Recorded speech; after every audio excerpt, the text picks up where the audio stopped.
By the way, we're finding out a little bit more about the White House request now, an emergency request for $4.5 billion. This should be for the southern border. It doesn't ascertain exactly what that money would be used for. Some Democrats positing that it's just a way for the administration to get more money for its wall.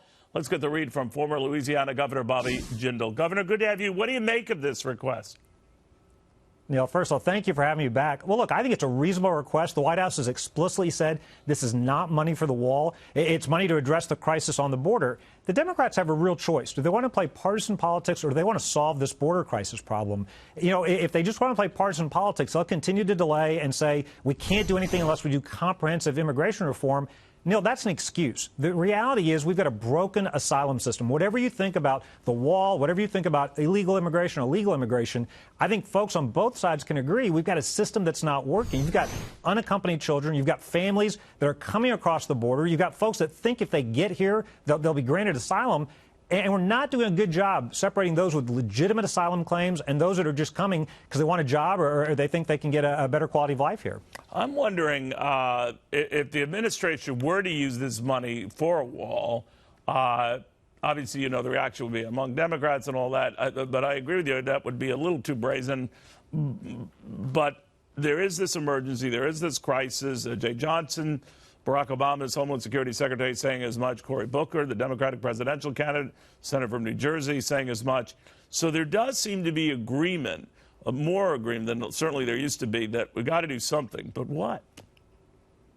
Well, look, two things. One, they've explicitly said they want some of this money for more detention facilities. The money that the president has freed up with his executive orders, emergency order, they can use that for construction, but it's got limitations on how they can use those dollars. It's actually easier for them to use those dollars for the wall than these dollars. And I think that's why they're asking for additional money, because they can't use that emergency order money for things like detention capacity. Secondly, you talked about there is a recognition that there is this crisis. Part of the problem is we've got a program now where it's almost like catch and release, where you've got folks saying, all right, you've got to go through the judicial process. But then because we don't have capacity to hold folks, they're just released into America. And the reality is they disappear and they don't show up for their court dates. And the reality is that's the system we've got to fix.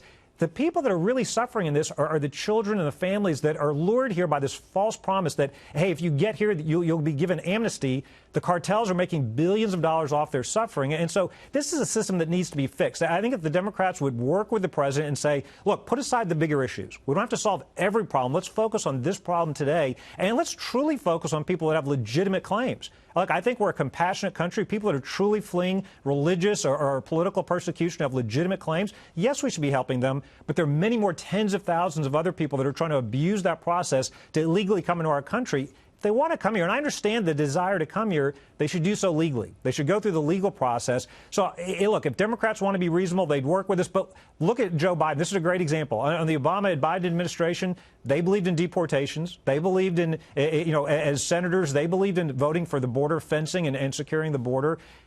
I suspect it won't be long before Joe Biden will be apologizing for all those things that he was previously for. It won't take long for him to apologize for voting for border fencing, for being in support of deportations when he was vice president. So I think that the Democratic Party is being pulled so far to the left that they can't even agree on something as commonsensical as fixing a broken asylum system. Governor, good seeing you again. Thank you. Neil, thank you.